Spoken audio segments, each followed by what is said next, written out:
YouTube? We do it all straight from the garage once again. Got a 2008 Honda Pilot or CRV, one of the two. Should be the same for both though. Anyway, video previous I replaced the shocks, the struts. This video I'm replacing the sway bar links and the brakes. So this video we're gonna be doing the brakes, and then I'll do another video on the sway bar links. So first thing we gotta do is take off the tire, 19mm socket. So let me get the tire off and I'll be back. All right, so now we got the tire off. You can see right here we got our brake caliper. Got two 12mm bolts, one here and one here. I'll remove those two bolts and we'll pull the caliper off, and then I'll be back. Now you guys may have noticed that I had an impact socket on here.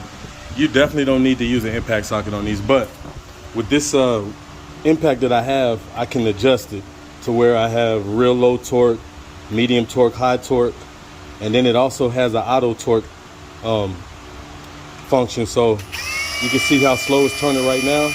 As soon as it feels torque, it'll either speed up or slow down depending on what it feels like the bolt needs. So you definitely don't want to use an impact on this if you don't, understand it. Just use a regular wrench or regular ratcheting wrench. But for me, because this has that auto setting, I just use it for everything. Anyway, we got our bolts out, so we can go ahead and take our brake caliper off, set it up here, pull my brakes out. They're not bad, but hey, if you can do the maintenance, do the maintenance. As you can see, not much meat left on there. And if you let them get down too far, then you have to replace this rotor. You definitely don't want to do that. So one extra step I take for my customers, and I believe most shops will probably do this.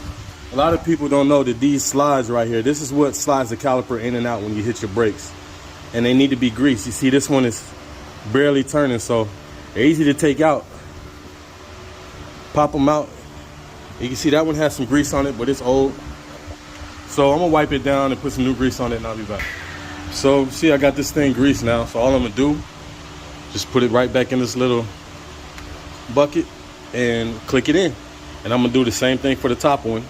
And then we'll get the caliper, the piston pushed back. So let me go ahead and do this top one the same way I did this bottom one, and I'll be back.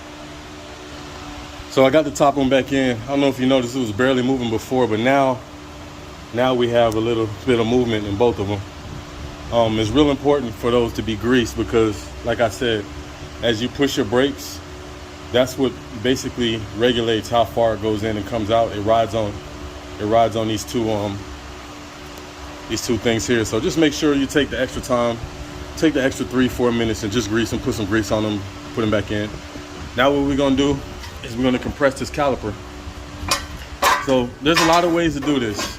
The way that I've done it for years and it's always been good with me is I take one of the old brakes, stick it back in there. Okay, let me get this set up. I'm gonna use my C-clamp right here, but let me get it set up and I'll come back. Remember, we're doing this with one hand. All right, so as you can see, I've got the C-clamp set up. I got one side here on the brake, the other side on this bolt back here.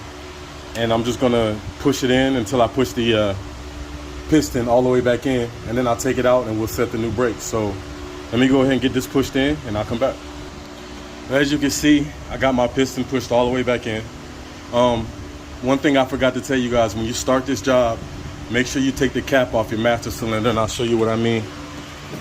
Make sure you take this cap right here off, because when I started this job, this fluid was way down. And then, so as I push the fluid back up into the system, you can see the fluid's raised all the way to the top. So you want to make sure this cap is off to relieve any pressure. So before you start a brake job, please, please, please make sure you take this cap off of the master cylinder. Okay, so now that that's back in, the new brakes come with hardware. So you want to go ahead and replace this hardware. And it comes off pretty easy.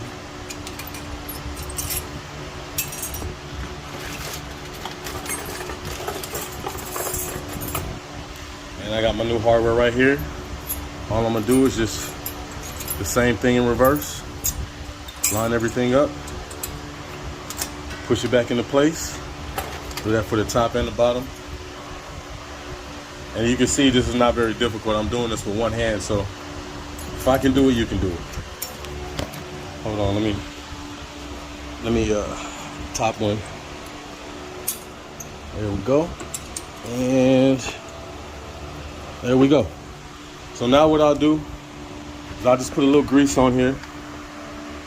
On these, that's way too much, but put a little grease on these slides. Just remember your brakes slide on these. So just want to make sure you don't need to put a whole lot, just a little bit is fine. And then we'll go ahead and put our brake pads in. So we got brake pad number 1. And pay attention when you take these out. You can see like it has warning metal on it. So I know, let me see, let me look at this other one. This one came off the front. So I want to make sure I put the warning metal back on the front, since that's where it came from. And what that warning metal is when you start hearing, a lot of people will change their brakes when they hear it start, you know, making noise. See, it came out. Here, let me go ahead and get this set and I'll come right back. Okay, like I was saying, you'll hear a noise, a scratching noise. That's what the function of this is, to let you know that your brakes are getting low. So you want to make sure you pay close attention when you're putting them on. All right, so we got both our brake pads in. And now, just so we don't have any squeaks, I got a little grease. It's special for brakes. And I just go ahead and just put a little bit on the back of the pad.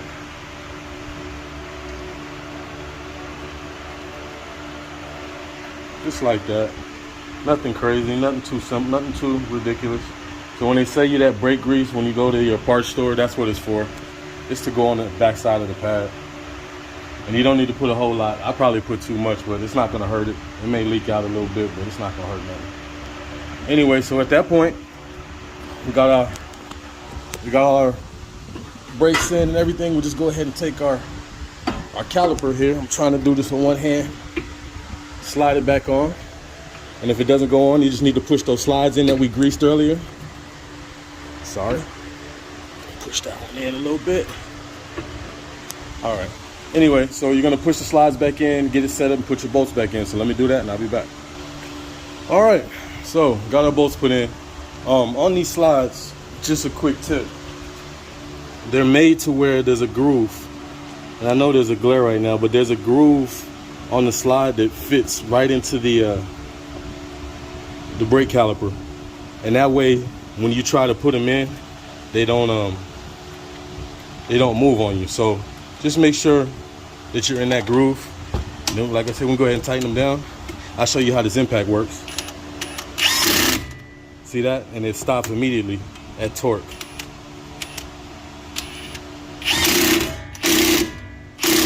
And I know I'm good.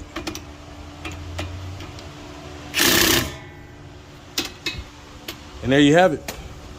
Brake job complete. Took about 20 minutes.